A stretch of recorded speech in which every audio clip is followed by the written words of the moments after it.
que lo guardo para el domingo, pero no, está bien, vamos a predicar de esto hoy. Pero es que es un tema vital, tan vital. Y quiero hablar de doctrina, sobre qué es la doctrina y qué es la sana doctrina. Mire, es un tema que hoy no es, que llamo, me asusta a mí, realmente, definitivamente me asusta ver que personas, aun cuando aquí yo he enseñado tanta doctrina y a veces me sorprende oír gente de CCA diciendo ciertas cosas o haciendo ciertas cosas, habiendo caído en lo que yo llamo el folclore ese de la radio y la televisión, o personas que por mucho tiempo tal vez estuvieron aquí. Me sorprende que no aprendieran nada en tanto tiempo. O sea, realmente es terrible. Esta fue una gran preocupación de Jesucristo, el tema de la doctrina. Imagínese usted Mateo 16:5, hay un pasaje bastante interesante, un poquito largo, pero lo voy a leer. Dice: los discípulos al pasar al otro lado se habían olvidado de tomar panes, y Jesús les dijo: estad atentos y guardaos de la levadura de los fariseos y los saduceos. Y ellos discutían entre sí diciendo: lo dice porque no tenemos panes. Pero Jesús, dándose cuenta, dijo: hombres de poca fe, ¿por qué discutís entre vosotros que no tenéis pan? ¿Todavía no entendéis ni recordáis los 5 panes de los 5,000 y cuántas cestas recogisteis? Ni los 7 panes de los 4,000 y cuántas canastas recogisteis. ¿Cómo es que no entendéis que no os hablé de los panes? Pero guardaos de la levadura de los fariseos y saduceos. Entonces entendieron que no les había dicho que se guardaran de la levadura de los panes, sino de la enseñanza de los fariseos y los saduceos. Una preocupación de Jesús es: cuídense, guárdense, protéjanse de la contaminación de la enseñanza de los fariseos. Bueno, ahorita hay una pandemia doctrinal de levadura, hay una pandemia de levadura. Mire, le voy a decir la verdad, es tan difícil, pero tan difícil, que no debería ser así. Yo pongo radio, pongo televisión y a veces de verdad quiero, yo, Señor, necesito oír algo y no puedo. Oigo un ratito y tengo que apagar, y yo, es que no puede ser, no puede ser. O sea, no digo que no hay, pero qué poquito que hay, qué poquito. Es muy poco lo que uno realmente puede. Si comprar libros, es una barbaridad las cosas que se ponen en los libros, y hay una crisis de sana doctrina. Bueno, lo que pasa es que la pandemia es tan grande que la gente hoy ya no puede diferenciar parece mucha gente, entre lo que es la sana doctrina y las fábulas, como decía la palabra de Dios. Pero mire algunos pasajes que son bien interesantes. Primera de Pedro, capítulo 3, versículo 15, dice: estad siempre preparados para presentar defensa con mansedumbre y reverencia ante todo el que os demande razón de la esperanza que hay en vosotros. Quiere decir de la doctrina.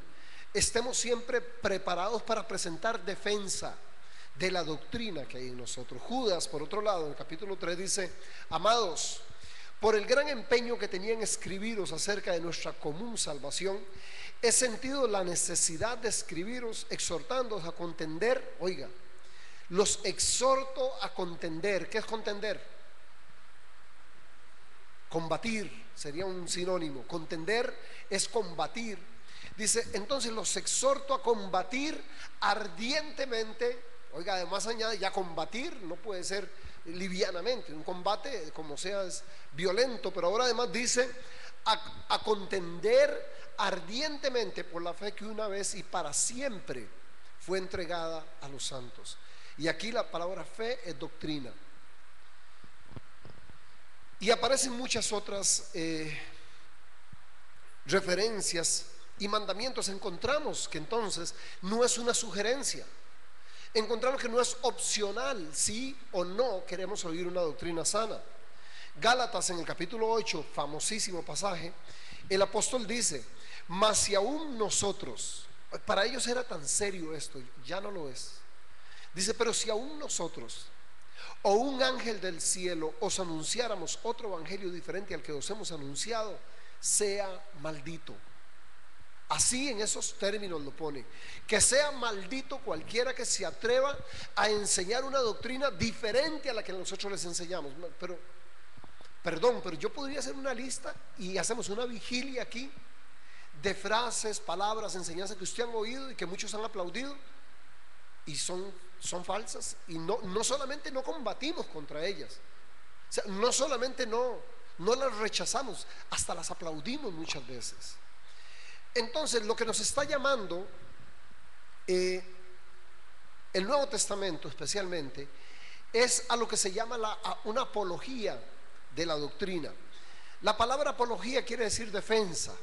Sería lo que hace un abogado cuando defiende a su cliente, ¿verdad? Una apología es una defensa donde se presentan todos los argumentos posibles para defender una tesis. Eso es lo que, por lo menos en teología, hay una apología teológica, ¿verdad? Y tiene que ver con eso, con defender ardientemente la doctrina. Lamentablemente, como le digo, no hay muchos apologistas.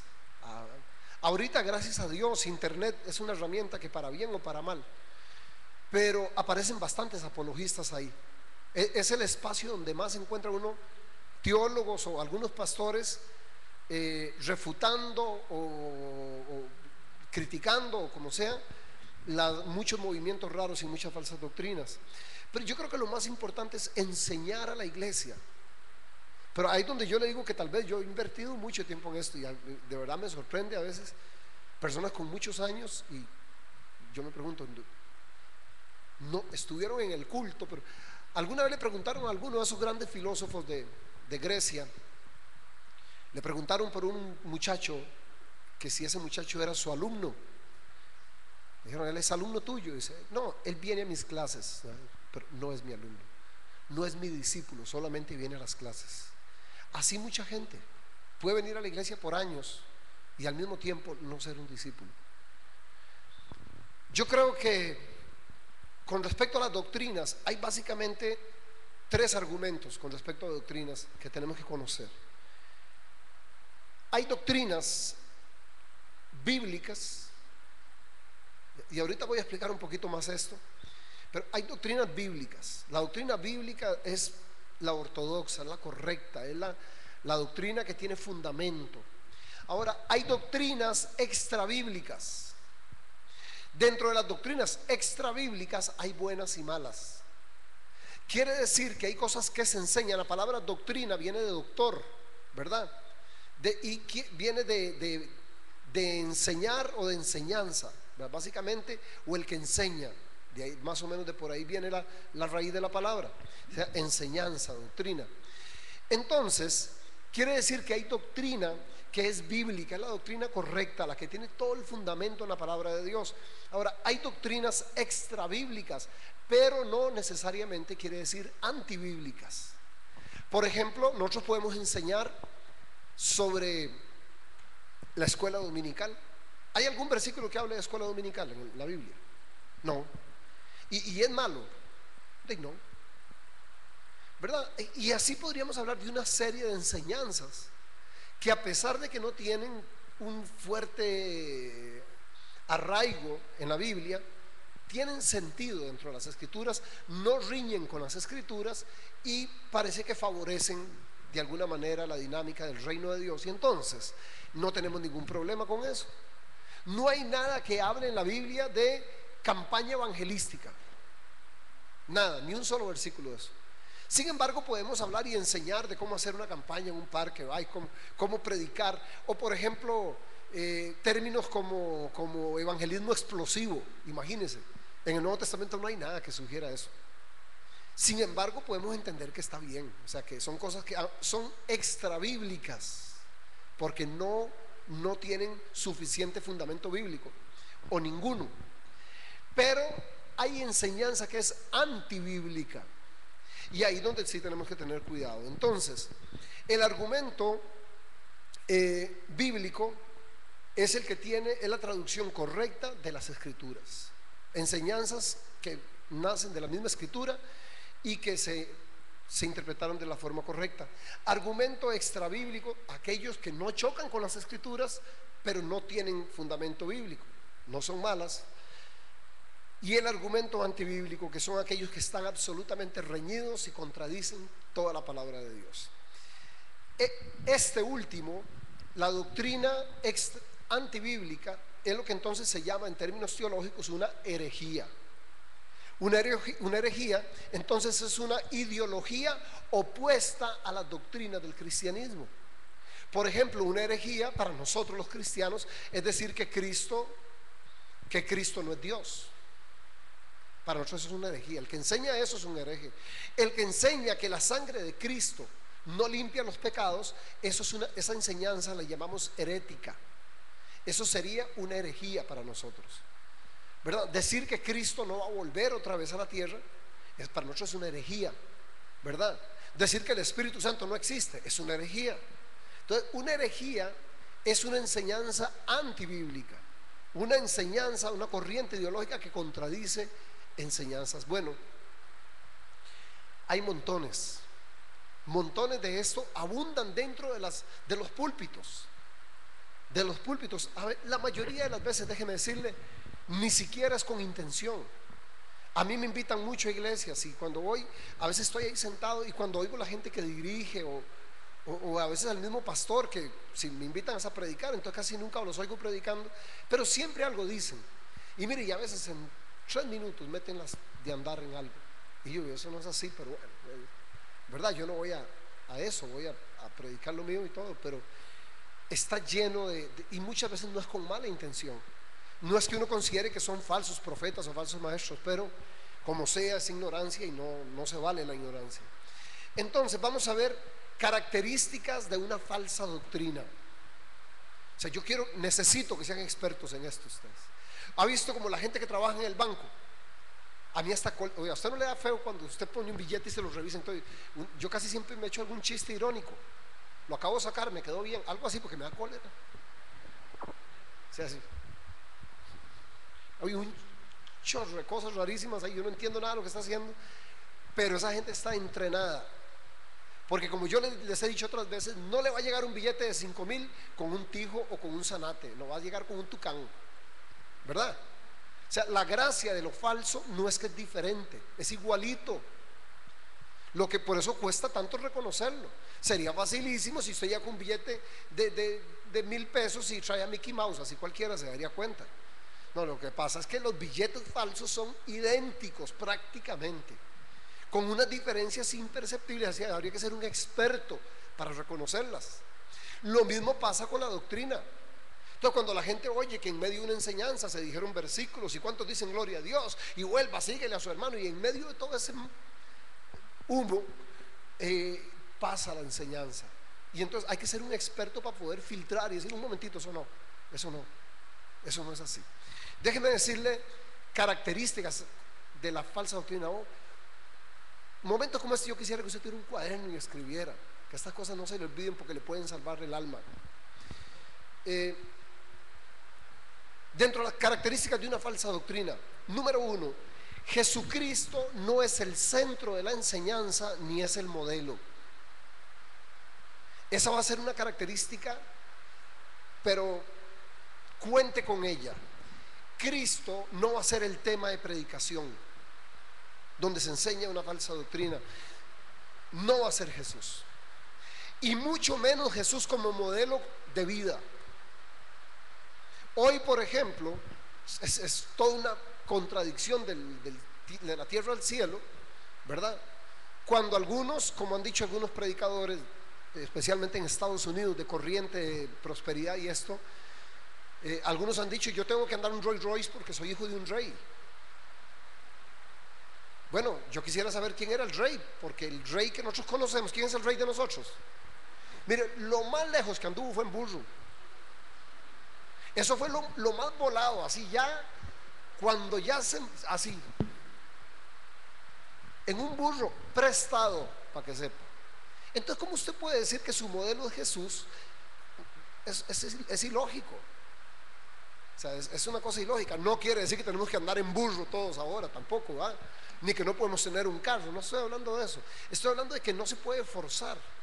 Y no pueden hablar de Jesucristo como modelo para hacer una serie de barbaridades que están haciendo, porque Cristo no las hacía. Mire, déjenme decir algo. Y ahorita que eso es un arma de dos filos. Usted sabe que hoy, por ejemplo, el culto lo transmiten en vivo por internet. Pero en estos días invité a un predicador, porque yo no iba a estar el domingo.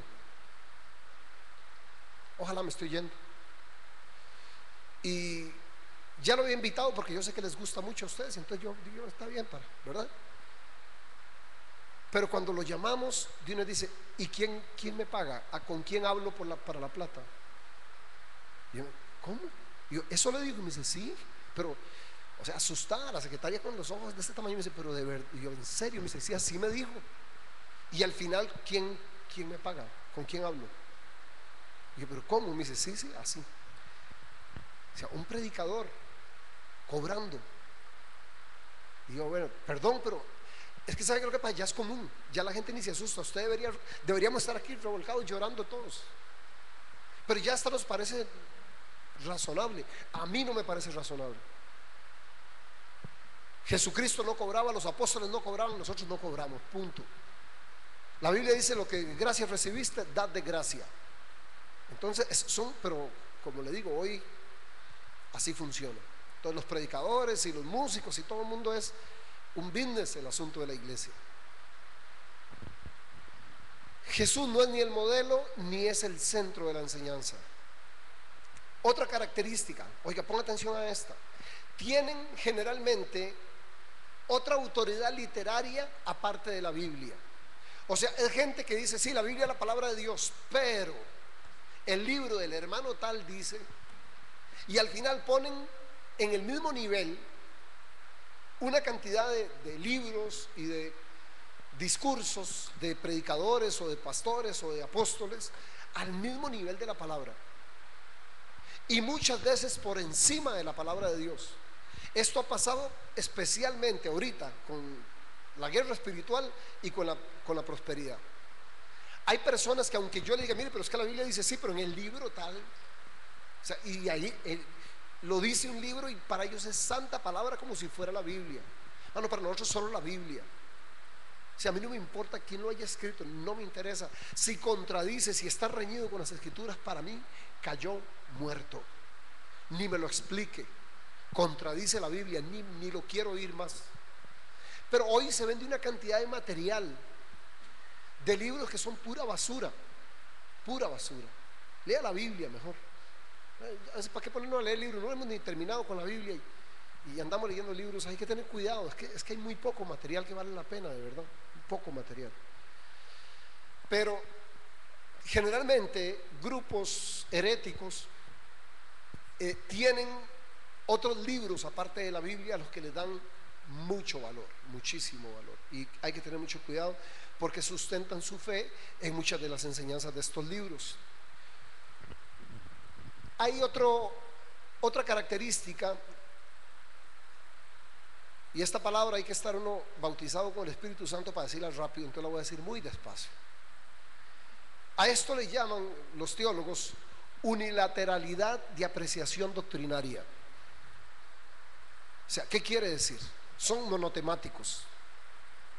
Generalmente se enfocan, tienen una sola predicación, la misma. O puede ser la liberación de demonios, y es que los demonios, y es pisuicas por todo lado, hermano. Debajo de cada piedra hay un pisuicas, todo es culpa del diablo, y esos son monotemáticos. O es la plata, termina, no importa lo que empiecen hablando del arca de Noé, al final aquí es, yo no sé cómo hacen. Hermano, a Jonás se lo tragó una ballena, lo tiró en la playa, venga siempre, sino porque tiene que ver ese pasaje con esto, nada. Pero al final tienden a hacer énfasis en un discurso. Eso no es saludable.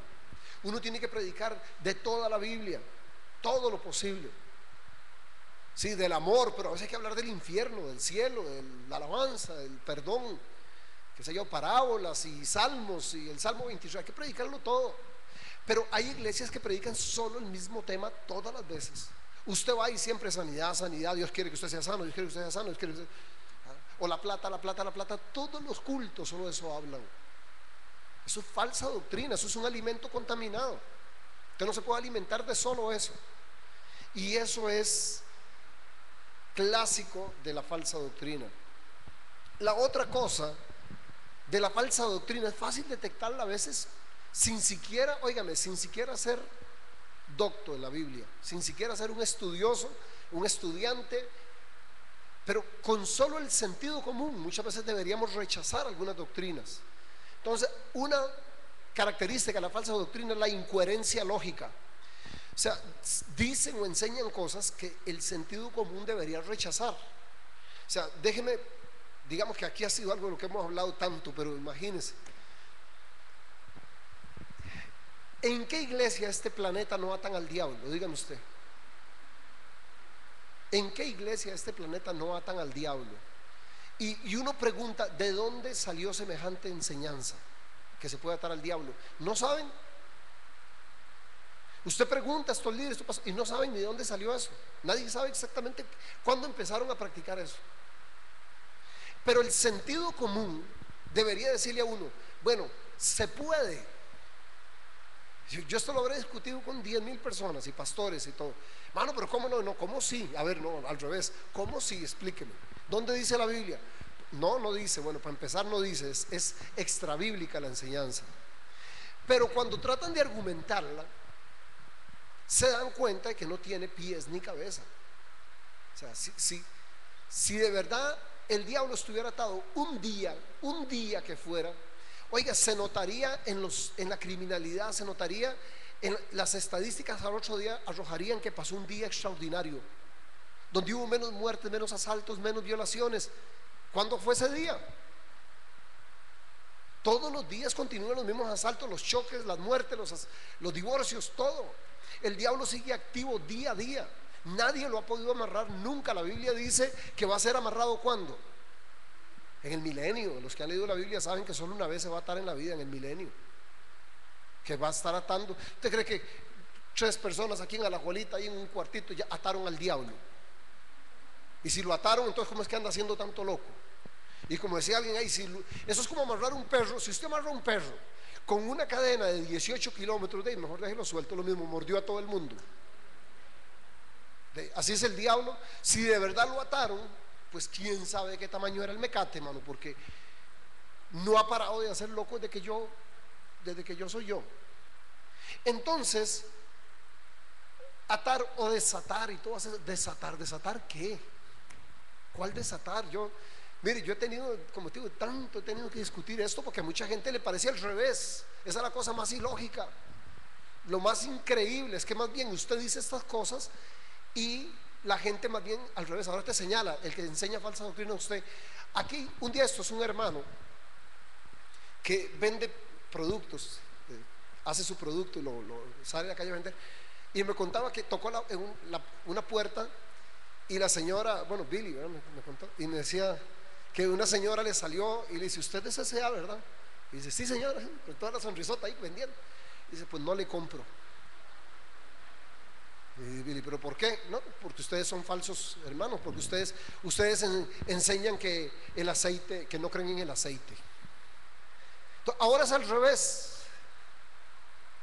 O sea, es tan común la falsa doctrina que cuando usted enseña, más bien, aunque enseñe toda la Biblia, el raro es uno ahorita. O sea, el raro es el que enseña, porque como todo el mundo lo hace, entonces se supone que tiene que estar bien, ¿verdad? Pero la lógica, el sentido común no se debe divorciar de la teología. Y a veces no queda más remedio que usar, como te digo, un apologista usa argumentos arqueológicos, ideológicos, filosóficos, históricos, hace lo que sea para defender la sana doctrina. Yo recuerdo aquí parado ahí, en ese cuadro que está ahí, uno muy exagerado, no me acuerdo en cuál, ahí en algún lado, una discusión, la última vez que yo enseñé de folclore evangélico, que se fue un montón de gente de la iglesia. Esa vez fue, yo creo que la vez que se ha ido más gente, porque no le gustó lo que enseñé. Pero especialmente una señora que me hizo la vida de cuadritos, todavía de pronto me manda ahí por Facebook algunos recuerdos. insistía, pero sí, sí se puede desatar, sí se puede atar, sí se puede, no, yo no quiero discutir con usted ya, ate, desate, cosa suya, o sea, ya no puedo explicar más y mejor, como expliqué, con todos los argumentos bíblicos y todo, y si usted no quiere entender, no, siga. Oye, me decía, pero es que sí, porque sí funciona, y es que no funciona, ni siquiera, ni si por lo menos funcionara. Pero la verdad, yo se lo dije, yo mire, ve la hora que es por estar discutiendo y usted va a correr el riesgo porque tiene que salir ahora a buscar un taxi o algo. Desate un carro y se va en carro. ¿Verdad que no? Sinceramente, ¿se puede o no se puede? Vean, mentira. Si de verdad pudiera desatar, nadie viviría en la casa que tiene, nadie. Ni andaríamos las ropas, seguro que andamos, ni el carro que tenemos. O sea, si pudiéramos desatar, desataríamos, no viviríamos como vivimos. Eso es pura aguizote evangélico, sin ningún fundamento en la Biblia, ningún fundamento en la Biblia. Entonces, una de las cosas que se usa mucho es la incoherencia, de lógica. No se enseñan cosas que tengan sentido común o que contradicen la lógica muchas veces. También, característica de la falsa doctrina es esta gente que enseña falsa doctrina piensa que Dios está obligado a cumplir las promesas u órdenes que le dio a otras personas. Déjeme poner un ejemplo clásico que se puso de moda en la iglesia hace unos años para acá. En esta no, pero se puso de moda en muchas iglesias. Que ahora, cada vez que querían algo, había que darle cuántas vueltas al. Usted quería un lote. A ver, yo pregunto, ¿cuántas vueltas hay que darle un lote para que sea de uno? Ya la gente sabe el número y todo. O sea, ¿de dónde sacaron que hay que darle vueltas a un lote para que Dios se lo dé? O vueltas a un carro. ¿Sabe de dónde lo sacaron? De Josué 6. Porque Dios le dio esa orden ¿a quién? A Josué. A Josué, no a usted. Pero la gente dice, no, es que como Josué. No, eso fue a Josué. Eso fue a Josué. Dígame, ¿cuándo Dios le dijo a usted que le diera 7 vueltas también? Nunca. Esa es una interpretación ridícula de las escrituras. Y ahí está la gente.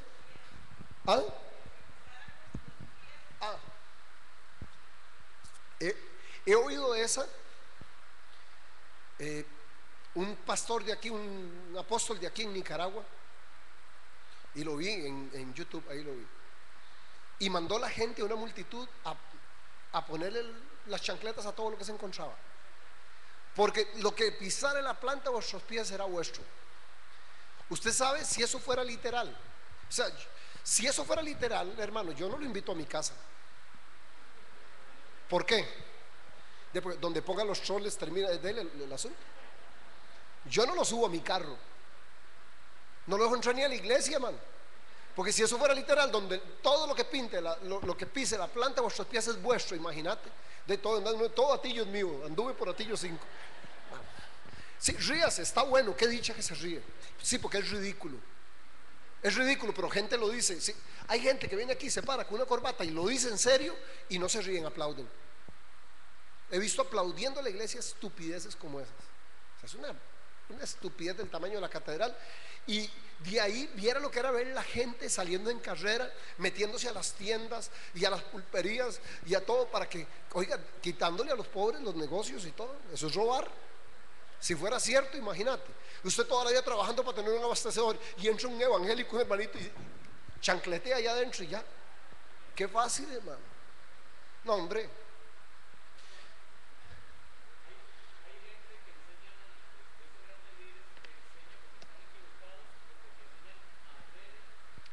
Ok, las dos cosas, Quique. Me pregunta Quique que si muchos de estos grandes líderes enseñan esto porque están equivocados o porque están. A ver, no, más bien la pregunta es si están sinceramente equivocados o lo hacen adrede, ¿verdad?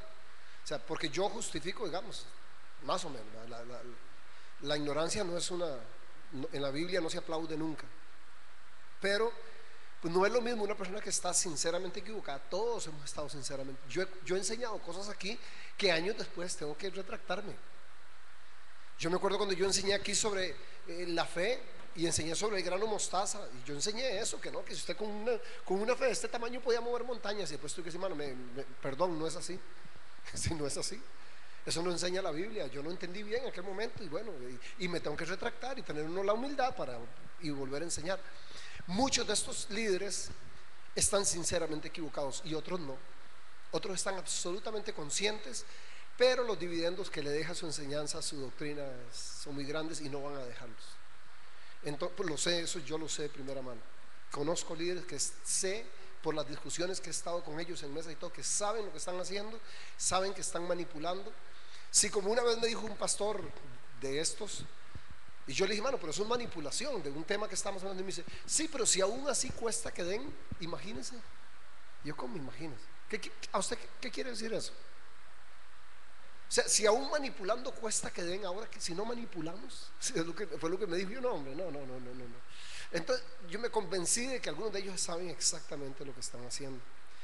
Entonces Dios no tiene por qué cumplir promesas que le hizo a otro, pero un poquito más adelante veremos eso. Otra cosa que es muy importante es la novedad. Una de las cosas que más se escucha ahorita, y especialmente quiero ser bien claro, es con la epidemia o la otra pandemia, que es la de los apóstoles. Ahora eso sí es cierto, es más fácil encontrar un apóstol que un Alcacelser, hermano. En cualquier lado, gente con 3 miembros en una iglesia, en una célula, ya es apóstol. O sea, hay una fiebre impresionante de apóstoles.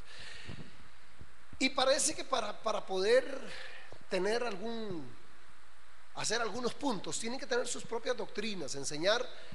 Mire, enseñanzas, yo he escuchado las cosas más, la cartografía espiritual, por decir algo. Esto lo han enseñado aquí en Costa Rica mucho. Seminario de cartografía espiritual. Mire, no crea que no he tenido la oportunidad. He tenido la oportunidad de preguntar, mire, ¿dónde sacaste eso? No tienen nada que decir. ¿Qué van a decir?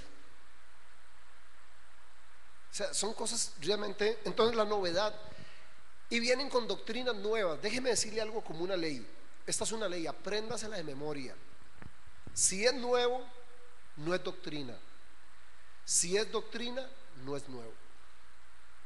Toda la doctrina, ¿se acuerda que leímos ahora en Pedro? Toda fue dada de una vez y para siempre a los santos.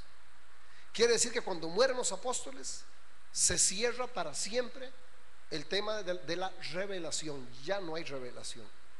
Puede haber iluminación, puede ser que el Espíritu Santo nos muestre más claramente un pasaje, pero revelación no hay ya más. Nadie puede decirte, tengo una revelación. No, póngale otro nombre. Porque la revelación terminó con Jesucristo y con los apóstoles. Todo lo que el hombre tenía que saber para tener una relación con Dios y ser salvo, ya se dijo.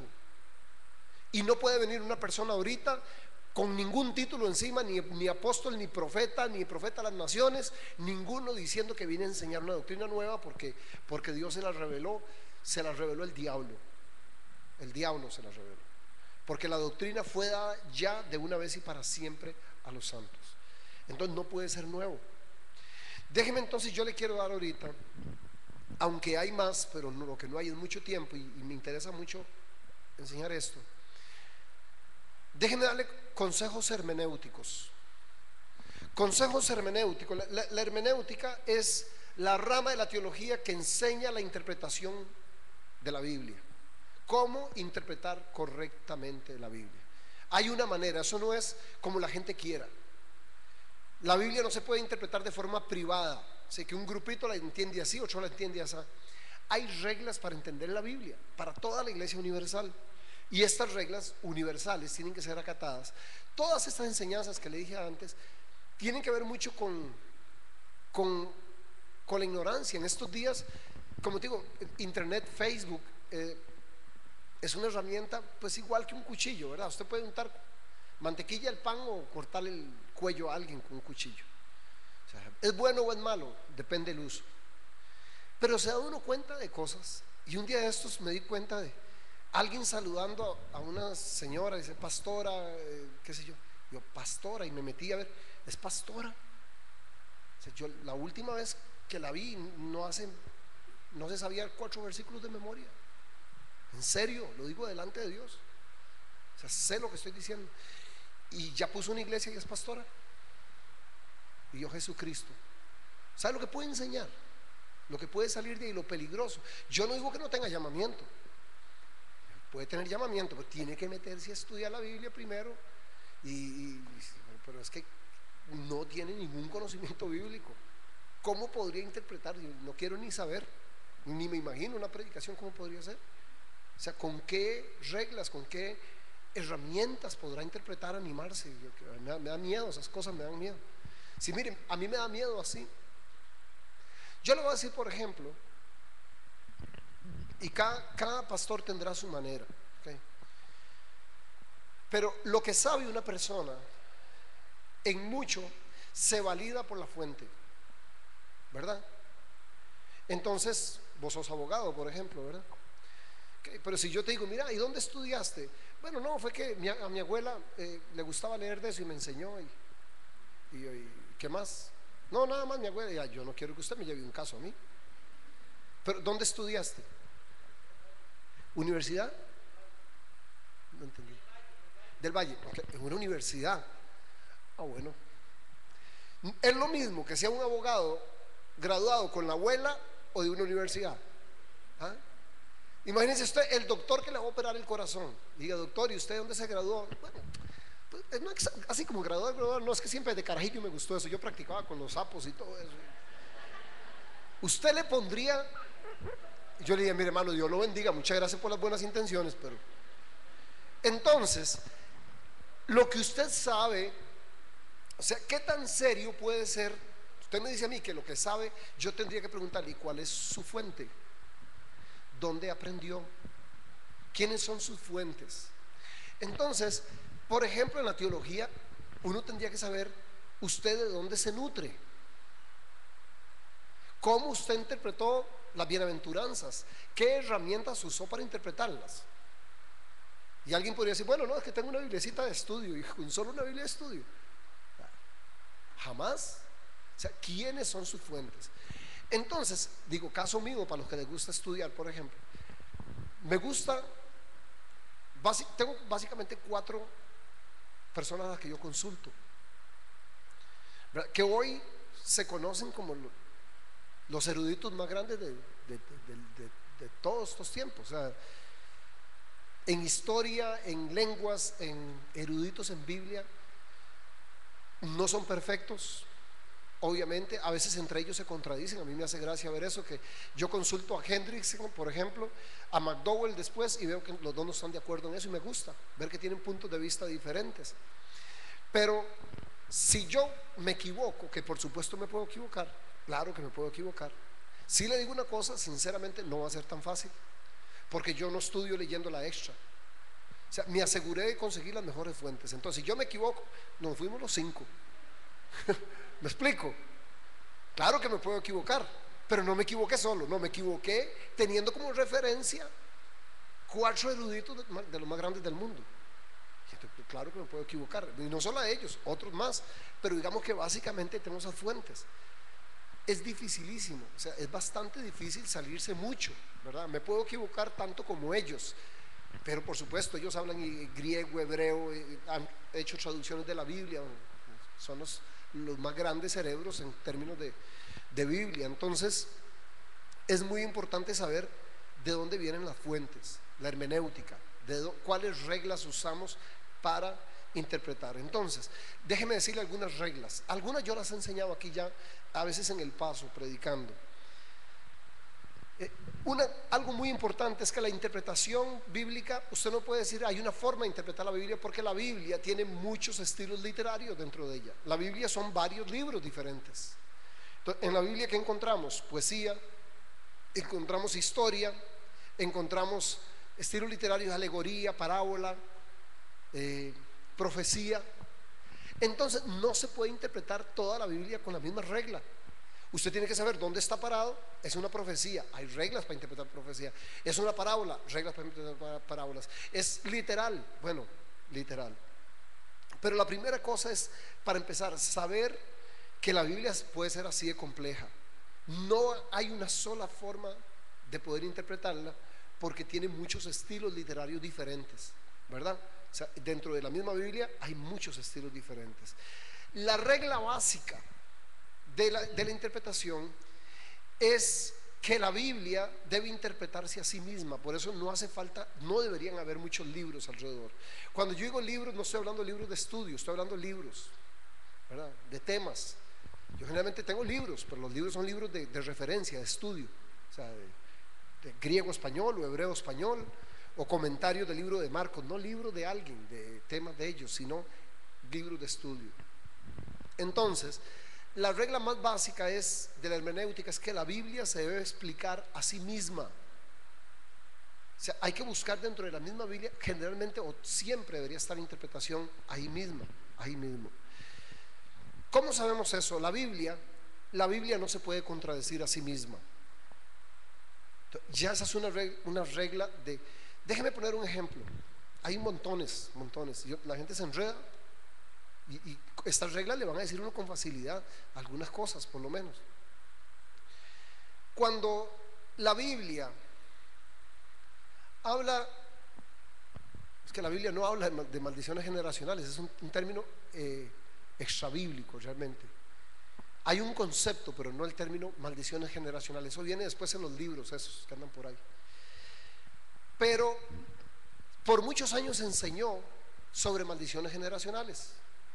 Entonces, uno conocía a alguien, había que orar por esa persona y ver que fumaba el abuelo y todo eso, a ver de dónde venían los vicios del muchacho, ¿verdad?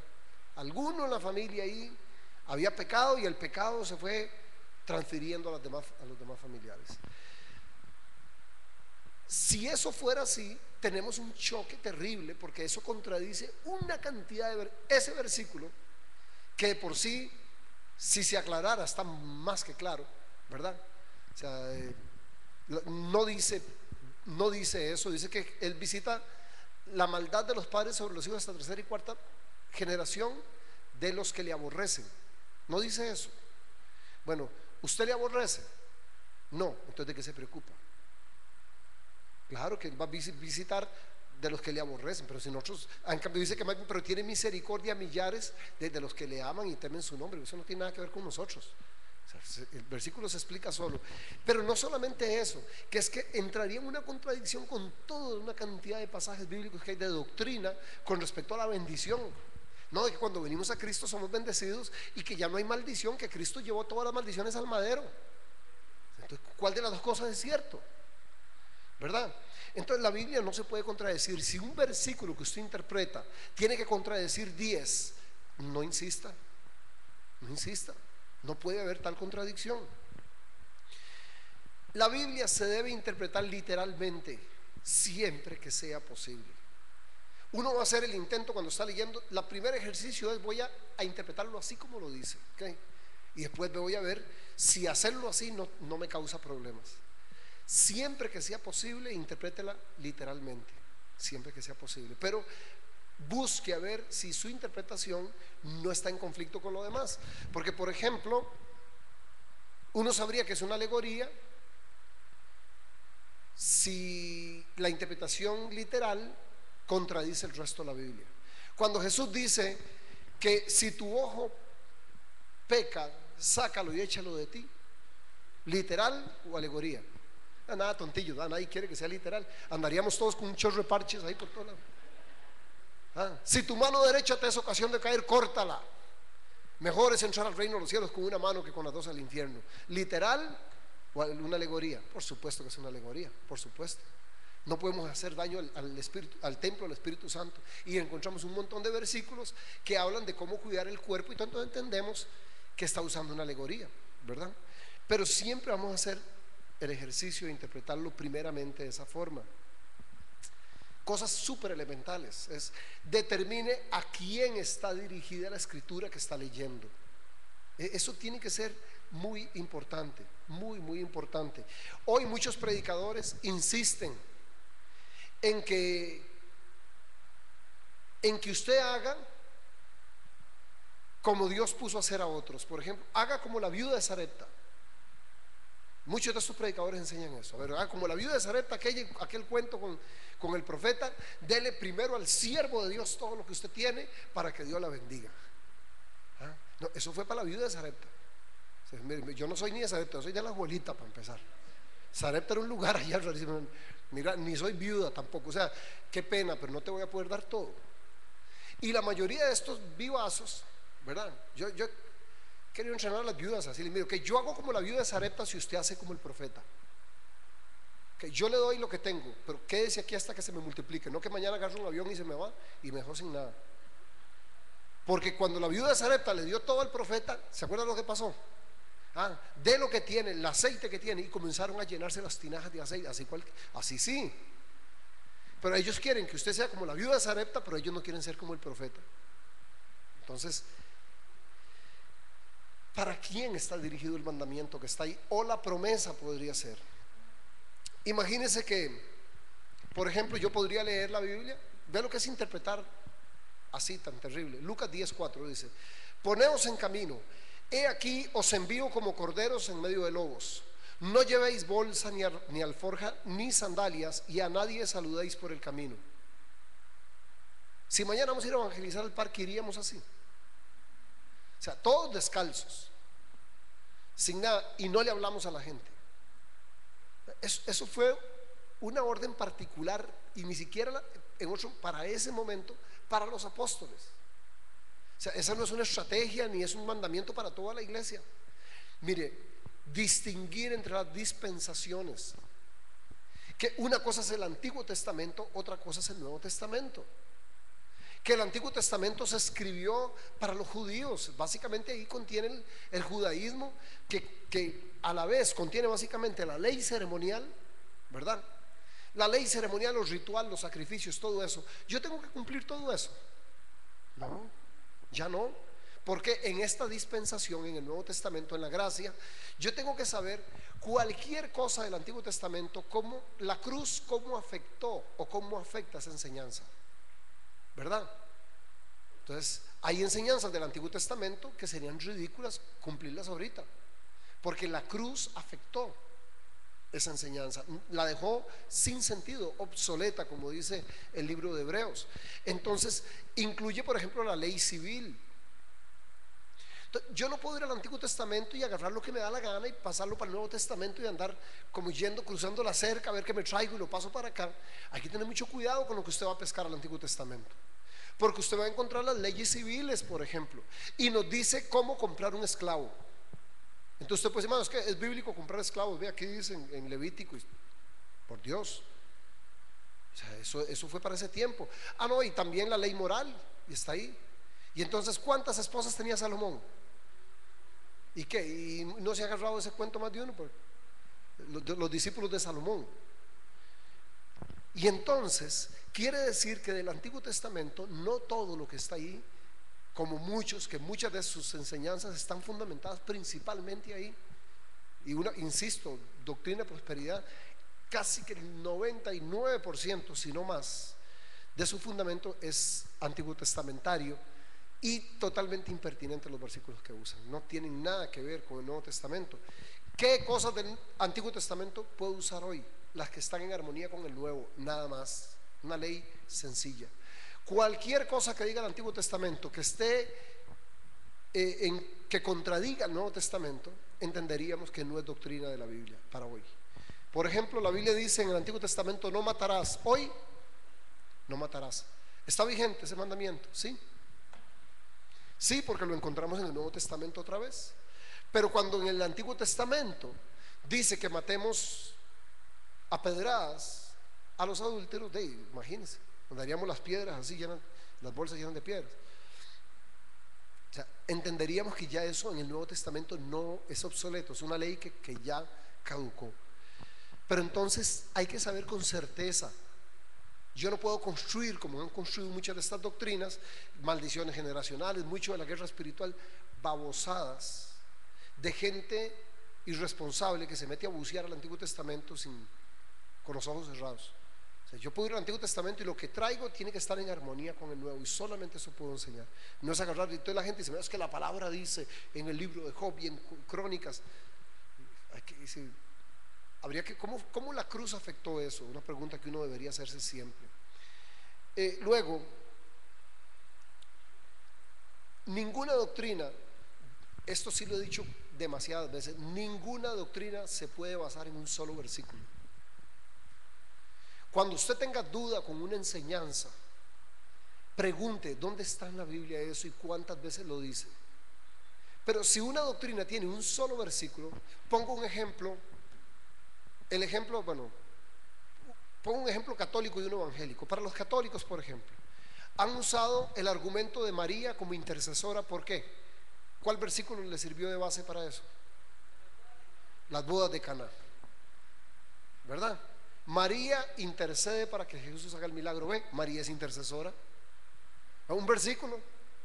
Bueno, los evangélicos también, no crea, y criticamos eso, pero los evangélicos hemos agarrado montones de versículos, uno solo, para tratar de sostener una enseñanza, una doctrina. Y pongo ejemplo Isaías 10:27, por ejemplo, el famoso versículo ese, que la unción quebrantará el yugo. Es un versículo más oscuro que bueno. Y de ahí todas las canciones y todos los libros y todo lo que usted ha oído de la unción. Pura paja, de un solo versículo, que además no tengo el tiempo para explicarlo, pero me hubiera gustado explicarlo. Es pura paja, no es nada serio. Otro error es adjudicar a Jesús o a los discípulos algunas de las enseñanzas que nosotros promovemos o que algunos promueven. Por ejemplo, algunos dicen de como la viuda que tenía todo lo que tenía. ¿Han oído cosas como esas? Eso es incorrecto. Jesús nunca enseñó que había que dar todo lo que tenía. Jesús la felicitó por haberlo hecho, pero aquí entonces aparece otra ley. Una cosa es lo que la Biblia dice, otra cosa es lo que la Biblia enseña. La Biblia dice eso. La Biblia dice que la viuda dio todo lo que tenía. Nunca la Biblia enseña que hay que dar todo lo que tiene. Nunca. ¿Qué es lo que enseña la Biblia? ¿Que de qué? Conforme Dios ponga en su corazón, que conforme Dios te haya prosperado. Eso sí es una enseñanza bíblica. Entonces, ¿cuál de las dos? No, la que es una enseñanza. Usted tiene que reconocer la diferencia entre un mandamiento y una alusión que hace a un momento histórico cualquiera. Una cosa es lo que la Biblia enseña, otra cosa es lo que la Biblia dice. Muchas de estas enseñanzas se sacan así. Lástima que tengo que ir tan rápido, porque yo una cosa como esta me hubiera gustado dedicarle mucho más tiempo, la verdad. Las promesas, por ejemplo, ahí tenemos serios problemas con las promesas. Las promesas, primeramente, cuando venden esos libritos de promesas, de verdad que la gente compra, es que qué mal que estamos en eso. Libros de promesas.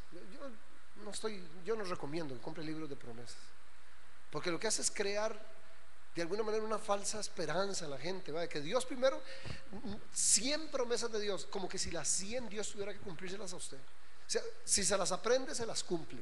Así, eso es aguizote. No, pero ¿y por qué no? Y si hago un libro de 100 mandamientos, se los aprende. 100 demandas bíblicas. No, ese libro se llena de polvo, ahí nadie lo compra. Entonces, la promesa hay que filtrarla básicamente de 3 formas. Bueno, 4 maneras por lo menos. Una, si la promesa es universal o no. O sea, quiere decir, usted lee una promesa y la pregunta es, ¿y esa promesa es para todos? ¿O solo para ese grupo o solo para esa persona? Por ejemplo, Juan 3:16, porque de tal manera amó Dios al mundo que ha dado a su Hijo unigénito para que todo aquel que en él cree no se pierda, mas tenga vida eterna. ¿Esa promesa es para quién? Para todos. Qué bueno, agárrese, esa es buena. ¿Ven? Usted se puede matricular en esa. Pero por ejemplo, un versículo que ha puesto a la gente a quebrarse la cabeza, por gusto, porque tampoco no tiene nada de complicado, pero así es, por no entender. Hechos 16:31. Ellos respondieron: cree en el Señor Jesucristo y serás salvo tú y tu casa. Y hay gente que dice: no, hermano, yo estoy agarrado a la promesa. ¿De cuál promesa? Si no, yo tengo un hijo, yo sé que está fatal, tengo agonizando no sé quién, pero estoy agarrado a la promesa. Y yo: ¿de cuál promesa, hermano? De la palabra que dice: cree en el Señor Jesucristo y serás salvo tú y tu casa. Y dije: pero es que esa promesa fue para un hombre, un carcelero del siglo I. La Biblia no enseña que con uno que se salve en la casa, todos los demás es un combo de salvación. ¿Sabe qué lindo sería? Pero mire, eso es una herejía. Eso es una herejía. Si usted interpreta eso así, ya se metió en una herejía. ¿Cómo vamos a enseñar nosotros que salvándose uno se salvan todos? Eso es lo que está diciendo ahí. Eso es lo que parece que dice, ¿verdad? Imagínese que yo crea eso literalmente así. Entonces usted ya no necesita fe. La salvación ya no es personal. Entonces ya no es que el alma que pecare esa morirá, ni que usted tiene que arrepentirse, porque no, con que me arrepienta yo, usted tranquilo, siga usted, yo me sacrifico aquí consagrándome para que usted haga loco y se vaya para el cielo conmigo. Eso no es cierto. Eso no es lo que quiere decir ese versículo. Entonces esa es una promesa que fue personal, fue la promesa para un individuo. Ahora, la otra cosa, si la promesa es condicional o no. Entonces igual hay gente que jura y rejura y cita una promesa, pues la palabra dice que los que aman al Señor todas las cosas le ayudan. Se meten en unas broncas impresionantes, ¿verdad? Y después uno dice, mano, ¿y cómo vas a hacer? No sé, la palabra dice que los que aman a Dios todas las cosas le ayudan a bien. Mire, perdón, si usted hubiera amado a Dios, no se mete en ese enredo. Sí, la promesa es para los que aman a Dios, pero ¿cómo vas a demostrar que amas a Dios y hiciste eso al mismo tiempo? O sea, la promesa es condicional. ¿Para quién es? ¿A quién se supone que todas las cosas le ayudan a bien? ¿A los que qué? A los que aman a Dios. Y los que le obedecen, si no, son condicionales. Podemos encontrar un montón, ¿verdad? El ángel de Jehová acampa alrededor de ¿quiénes? De los que le temen. Pero si usted no le teme, ¿cómo se va a ir confiado? No, ahí dejo eso. Yo sé que el ángel de Jehová acampa alrededor. No es el guachimán del cielo ahí que. El ángel de Jehová acampa alrededor de los que le temen. Claro, los defiende. Y la otra cosa que es muy importante, si la promesa es presente o futura. Hay muchas de las promesas que están en la Biblia son para el futuro y la gente las quiere tener ya. Los mansos heredarán la tierra. ¿Cuándo va a ser eso? O sea, no es que usted yo soy manso, voy a ir a reclamar ese potrero y eso. No sé, es que a veces suena así, como muy como una pollada espiritual, así, eso, ¿verdad? Entonces hay todas esas cosas. Voy terminando. Un error es la sobreespecificación. Sobreespecificación es cuando se toma un pasaje, un versículo, y se le da una dimensión que no tiene en realidad, ¿verdad? Entonces, por ejemplo, los hombres son buenos para eso. Entonces, una sobreespecificación es: ¿quién es la cabeza de la casa?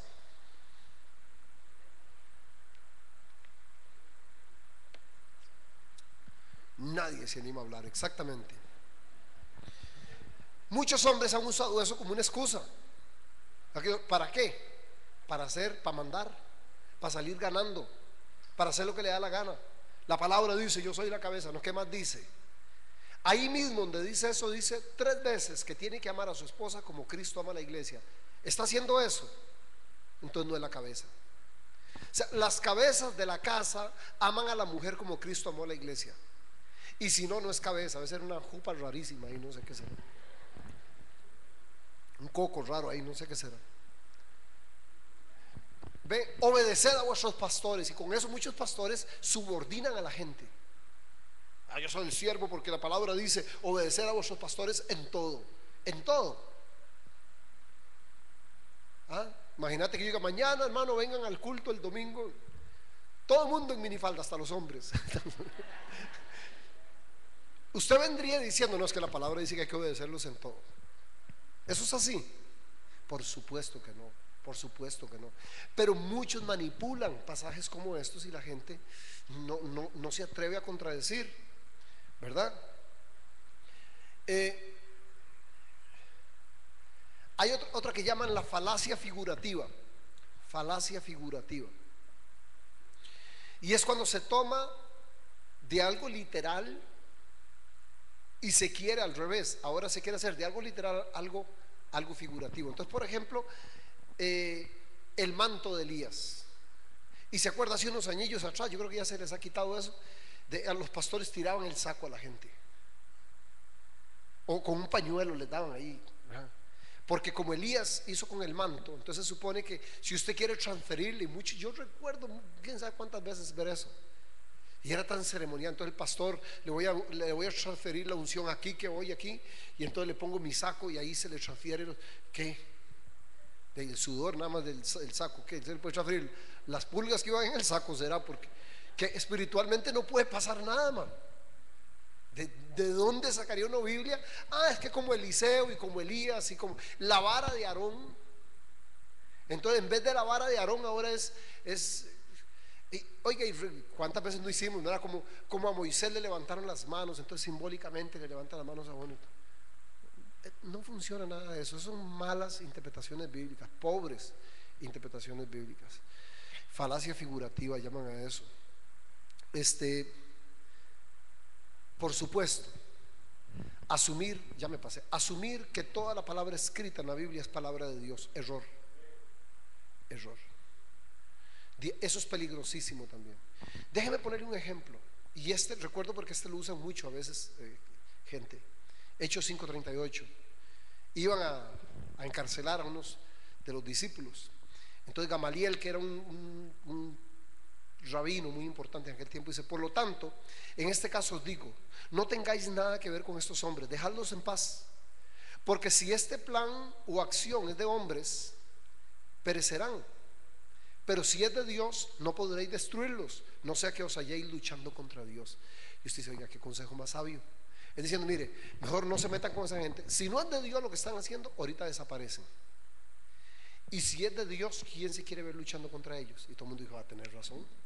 Santa palabra, pues no es santa palabra. Esa fue una idea de Gamaliel. Pero nos dimos cuenta con la historia de que no es cierto. Dígame cuántas falsas doctrinas y falsas religiones hay y tienen más de 1000 años. Sabemos que no son de Dios y no desaparecieron. Mentira.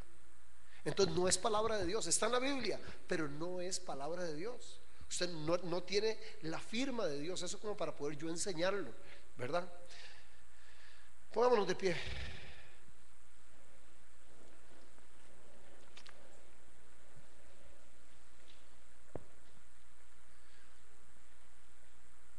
Qué lindo sería, hoy es casi una utopía pensar que los cristianos defienden la sana doctrina, casi es utópico. Es que lindo verlos cuando alguien sale. Oiga, no habrían tantos charlatanes por ahí. Cada vez que alguien tiene un programilla de radio y comienza a decir 4 barbaridades, que todo el mundo le caiga encima: mire, ¿dónde sacó eso? ¿Cómo se le ocurre? ¿Dónde está la Biblia? Dígame. Pero ahí no, más bien se llenan esas iglesias. Entre más fantasías y entre más locuras digan, encuentran más. Y eso está escrito también, ¿verdad? Que se amontonarán detrás de estos maestros, decía Timoteo, para escuchar fábulas. Pero por lo menos déjeme decir una cosa: yo no me rindo, yo voy a seguir insistiendo aquí hasta donde pueda. Y sé que este tipo de enseñanza no llena iglesias, al contrario. Para llenar iglesias hay que decirle a la gente lo que quiere oír, hay que hablarles bonito. Pero no me rindo yo. Al final, los que quedemos ahí, pero vamos a defender la sana doctrina. Y yo le quiero decir algo más, y lo he dicho otras veces: si en cualquier momento yo enseño algo aquí y usted tiene convicción de que estoy equivocado, dígalo. O sea, usted no tiene que aceptar como un hecho todo lo que se enseñe desde este púlpito. Usted tiene todo el derecho del mundo de argumentar, de cuestionar. Cuando se defiende la doctrina tiene que ser hasta de mí. Y si usted tiene esa convicción: mire, hermano, no, vea, yo leí y me parece que estás equivocado, mire, hágalo, no tenga temor. Y nos sentamos ahí. Si usted me saca la Biblia y me enseña, pues yo se lo agradecería si me saca del error, la verdad. Pero ni siquiera aquí usted agache la cabeza y acepte como una verdad absoluta todo lo que yo diga, porque los 4 amigos, esos se pueden equivocar, que le dije ahora, son humanos, y por supuesto yo con más razón. Entonces hace un esfuerzo para tratar de serlo más, pero hay un margen de error siempre. Y si usted, como digo, en algún momento escucha algo que le suena raro, antes de salir hablando por ahí, mejor estudie el tema y viene y me corrige, y yo trataré de humildemente de aprender. ¿Está bien? Señor, gracias, te damos esta noche. Ayúdanos a entender lo importante que es esto. Es un tema importante, Señor. No parece importante, yo sé, para la iglesia hoy en el mundo. Estamos fascinados con los libros y con las historias y las fábulas, y parece que ya esto no es importante, pero es importante, Señor. Es importante.